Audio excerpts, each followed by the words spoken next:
Halo semuanya, perkenalkan nama saya Andika Rindra Pramudia, biasa dipanggil Rindra, dari Prodi Bimbingan dan Konseling dengan NIM 221114072. Jadi di sini saya mau menjelaskan terkait dengan empat kompetensi standar keprofesionalan guru BK dan juga dibandingkan dengan standar atau kompetensi yang berada di lingkungan atau daerah saya.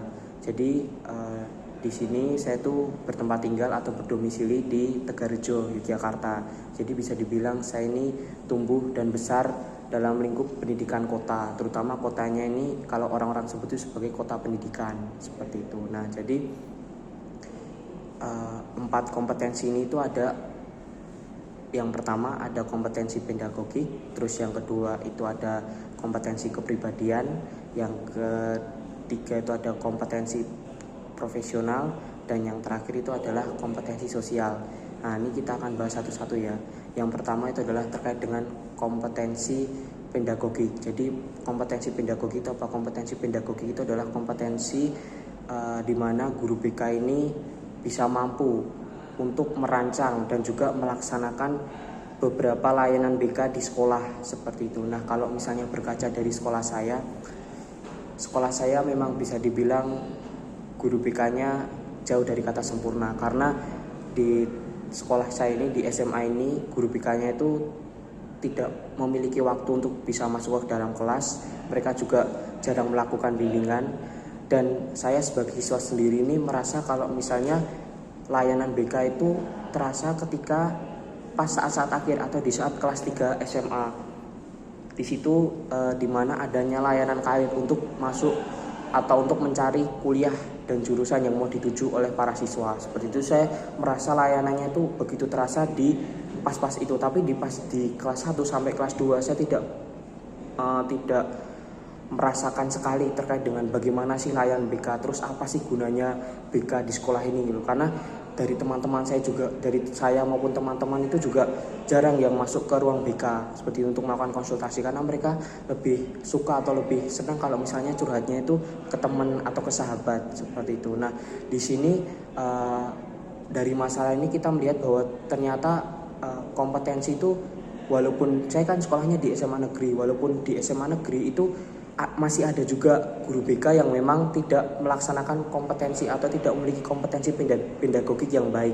Nah, kompetensi pedagogik yang baik ini strateginya, caranya gimana? Strateginya itu adalah dengan lebih memantapkan lagi terkait dengan di pendidikannya. Jadi di dalam pendidikan, terutama di universitas, itu harus lebih menekankan lagi terkait dengan kompetensi pedagogik ini. Terus bagaimana sih cara melaksanakan layanan BK? Terus apa sih yang dilakukan kalau misalnya guru BK ini tidak mendapatkan jam untuk masuk?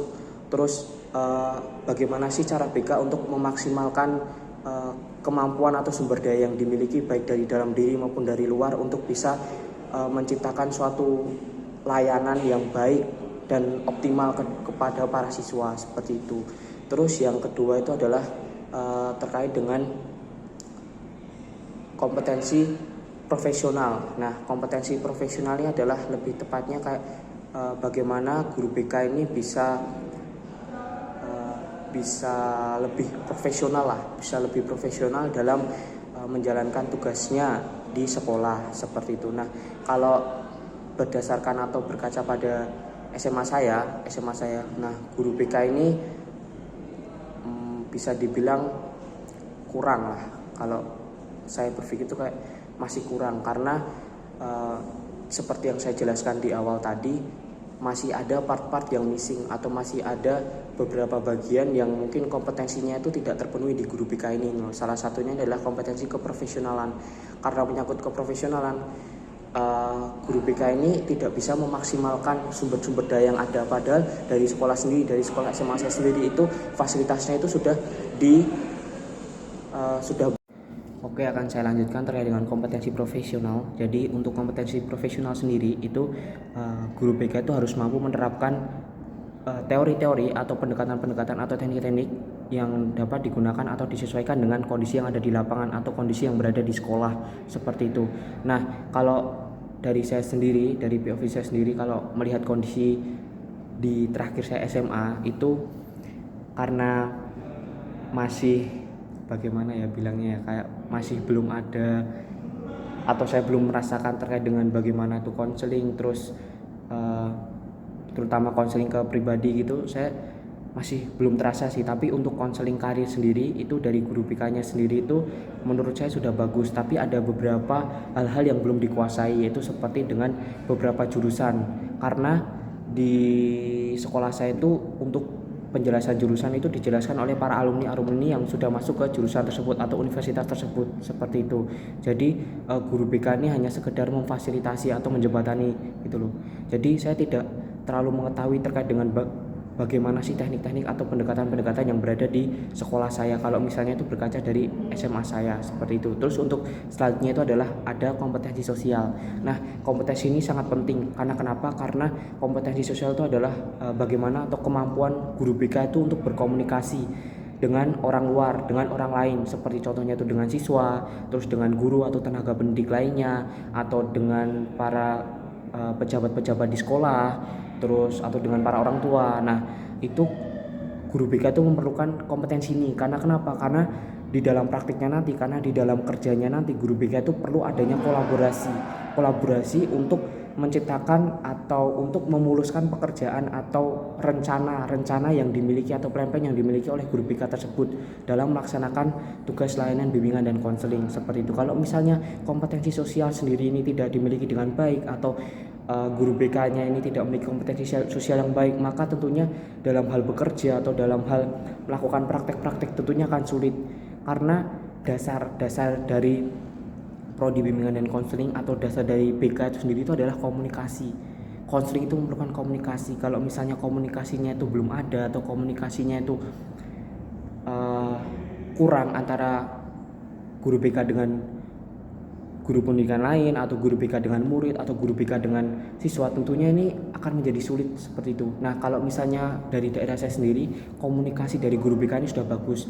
Karena kenapa? Karena di luar dari pekerjaannya itu, beberapa guru BK di sekolah saya itu cukup bisa merangkul gitu loh, cukup bisa membantu. Mereka juga memiliki ikatan yang erat lah, ikatan yang kuat dengan beberapa guru-guru di situ dan juga beberapa orang tua, seperti itu. Itu untuk kompetensi sosial. Selanjutnya itu adalah kompetensi kepribadian. Nah, untuk kompetensi kepribadian ini tentunya memiliki standarnya masing-masing ya, tapi lebih dasar itu adalah kepribadian, yaitu lebih memiliki empati, terus dewasa, bijaksana, dan bertanggung jawab. Menurut saya empat hal itulah yang, atau empat kepribadian itu yang harus dimiliki oleh guru BK.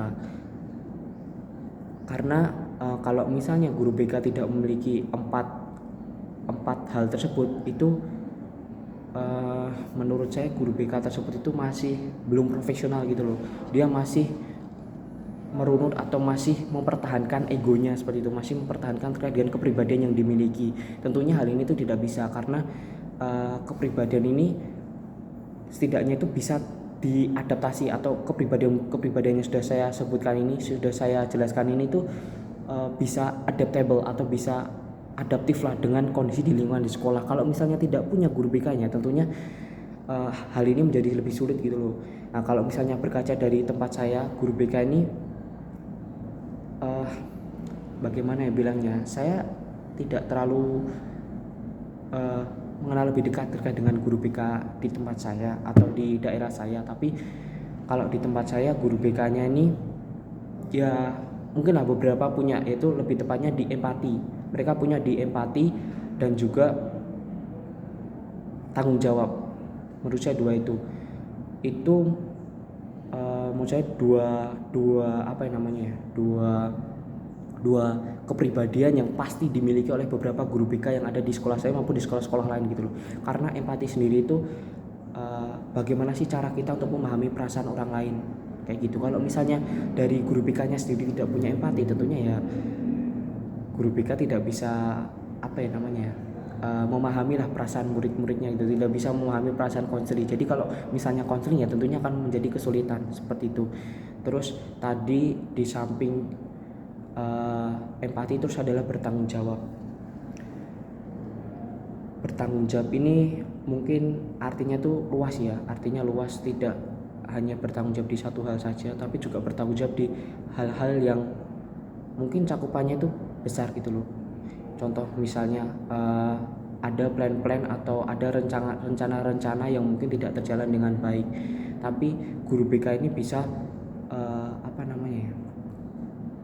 bisa bertanggung jawab lah, bisa bertanggung jawab untuk bagaimana sih evaluasinya, terus bagaimana sih untuk bisa memperbaiki dua hal ini gitu loh. Menurut saya dua dari 4 yang saya sebutin ini, guru BK saya ini punya dua yang pertama itu adalah terkait dengan empati dan juga tanggung jawab.